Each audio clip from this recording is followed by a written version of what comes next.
Hello everyone.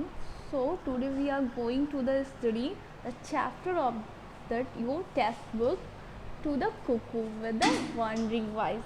This was written by William Wordsworth. William Wordsworth was nature lover. To the Cuckoo was published in 1804. The speaker is seen wandering in the valley during the spring season. आप जब ये poem पढ़ेंगे तो आप ये देखेंगे कि इस पोएट कितना अट्रैक्ट है नेचर की तरफ। और जो ये पोएम है इसकी टाइटल से ही आपको लग रहा होगा कि ये जो पोएम है ये डेडिकेटेड है किसको, कुकू के लिए, कोयल के लिए ये डेडिकेटेड है। तो let's start poem. O blithe new comer I have heard I hear thee and rejoice. O cuckoo, shall I call the bird or but a wandering voice? पहले तो इस पोएम में 8 स्टैंजा हैं, सो हम और एक स्टैंजा में 4 लाइन्स हैं, तो हम 4 लाइन्स को एक साथ समझ के चलेंगे। ओ ब्लीथ मीन्स जिंदा दिल, न्यू कमर मीन्स अजनबी जो पहले से जिनको हम नहीं देखते, या फिर न्यू आगंतुक भी बोल सकते हैं हम। So O blithe new comer I have heard, मैंने तुमको पहले भी सुना है। I hear thee and rejoice. यहाँ पे हम कुछ ऐसे वर्ड्स देखेंगे इस पोएम में जो पुरानी इंग्लिश में यूज़ होते थे, अभी हम उससे फैमिलियर नहीं हैं, लाइक दी, दो, ये सब वर्ड अभी हम नहीं यूज़ करते हैं। Thee means you.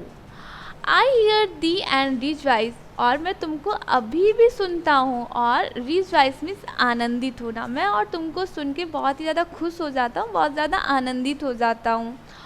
O Kuku, shell I call the bird और बट अ वंडरिंग वॉइस। तो यहाँ कुकू मीन्स कोयल, ब्लैक कलर की बर्ड होती है जिसकी वॉइस बहुत ही अट्रैक्टिव होती है, मेलोडियस होती है। तो क्या बोला, ओ कुकू शैल आई कॉल दी बर्ड, क्या मैं तुमको बर्ड बोलूँ, और but a wondering voice, wondering means भटकने वाली आवाज़, क्या मैं तुमको बर्ड बोलूँ या भटकने वाली आवाज़ बोलूँ। While I am lying on the grass, the twofold shout I hear from hill to hill, it seems to pass at once far off and near. While I am lying on the grass, यहाँ पे poet कहाँ पे खड़ा हुआ है, यहाँ poet जो खड़ा हुआ है या लेटा हुआ है वो वैली वो प्लेस होता है जहाँ पे हिल उसको चारों तरफ से घेरे हुए होते हैं, और जो खाई बोल सकते हैं, ठीक है उसको। सो वो कहाँ पे लेटा हुआ है, ग्रास पे लेटा हुआ है, और जब वैली में कोई भी आवाज़ आती है तो इको होती, कहीं भी खाली जगह पे आप वैकेंट रूम में भी देखिए, अगर आप आवाज़ तेज से बोलिए तो आपकी आवाज़ इको होगी, एक बार टकराएगी, दूसरी बार वो आवाज़ आपको फिर से सुनाई पड़ेगी। So while I am lying on the grass, जबकि मैं घास पे लेटा हुआ, thy two fold shout I hear, मैं तुम्हारी दोहरी आवाज़ में, एक बार आवाज़ आप बोल रहे हो, दूसरी बार छीन से टकरा के मुझे फिर से वो आवाज़ सुनाई पड़ रही है, तो मैं फिर से उसको सुन पा रहा हूँ। फ्रॉम हिल टू हिल, वो आवाज़ कहाँ से टकरा रही है, hill to hill, seems to pass at once far off, कभी मुझे लग रहा है बहुत दूर से जा रही है, कभी मुझे लग रहा है बहुत पास से आ रही है। Through babbling only to the vale of sunshine and of flowers, though bringest on to me a tale of visionary art. यहाँ through babbling means talking continuously, उसको क्या लग रहा है कि कुकू किससे कम्युनिकेट करने की कोशिश कर रही है, जो कुकू है वो कम्युनिकेट किससे करने की कोशिश कर रही है, यहाँ पे क्यों वो अपनी आवाज़ निकाल रही है, अपनी आवाज़ से किससे बात करने की कोशिश कर रही है। जो यहाँ पे जो सनशाइन पड़ रही है, जो फ्लावर्स हैं, जो रिवर के पानी की जो मरीन की आवाज़ है, तो वो बात कर रही है उससे। Thou brings on to me a tale of visionary, जो मुझे ये सब मुझे सुन के कहाँ पे मुझे क्या लग रहा है, विजनरी मीन्स काल्पनिक आर्ट, जो मुझे लग रहा है कि मुझे वो काल्पनिक या सपने में ले जा रहा है। Thrice welcome darling of the spring, even as thou art to me no bird but an invisible thing, a voice of mystery, कभी भी जब हम कोई सॉन्ग भी स्टार्ट करते हैं तो उसका वेलकम 3 बार होता है। तो यहाँ पे राइटर क्या कर रहा है, जो पोएट है वो कितनी बार वेलकम कर रहा है, 3 बार वेलकम कर रहा है। डार्लिंग मीन्स डियर या प्रिय।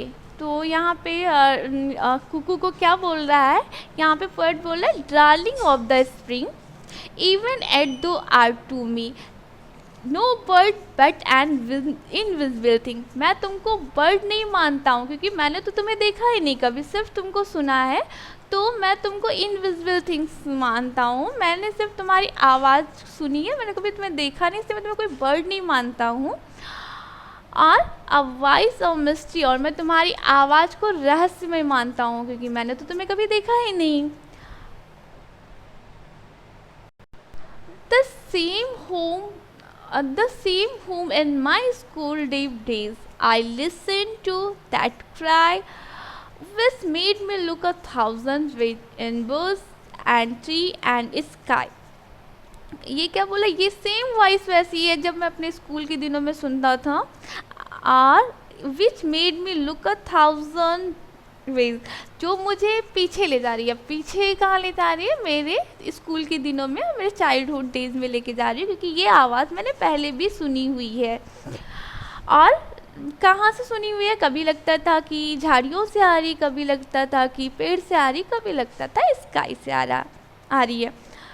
To seek thee did I often roam through wood and on the green, and though word still a hope, a love still longed for, never seen. Seek means ढूंढना या तलाश करना। रोम means रोम means इधर उधर भटकना, इधर उधर घूमने को बोलते हैं रोम।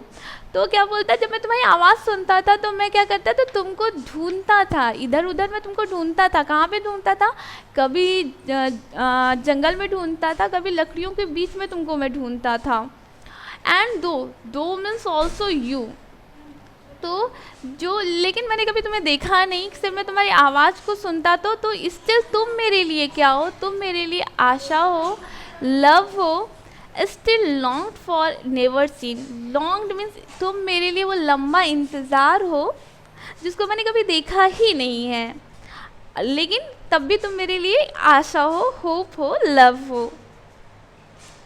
And I can listen to thee yet, can lie upon the plain and listen, still I do beget that golden time again. फिर भी मैं तुमको अभी सुन सकता हूँ, यहाँ पे लेटा हुआ मैं तुम्हें सुन सकता हूँ और सुन सकता हूँ। और ये चीज़ मुझे कहाँ पे ले जा रही है, मुझे फिर से ऐसा फील करा रही है कि मैं अपनी चाइल्डहुड डेज में आ गया और मेरा जो गोल्डन ईरा था, जो मेरा गोल्डन टाइम था, वो मेरा फिर से वापस आ गया। Oh blessed word, the earth we pace again appeared to be unsubstantial fairy place that is fit home for thee.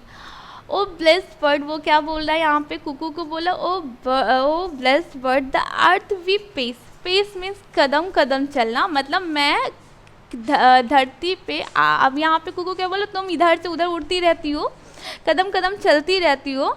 तो मुझे ऐसा क्या प्रतीत हो रहा है कि अनसब्सटेंशियल में छोटी, कि ये जो धरती है बहुत ही ज़्यादा छोटी है, ये फेरी प्लेस है, कोई परियों का स्थान है। एंड ये तुम्हारे लिए that is fit home for the, ये तुम्हारे लिए घर बनाने के लिए बहुत ही अच्छा प्लेस है। Thank you.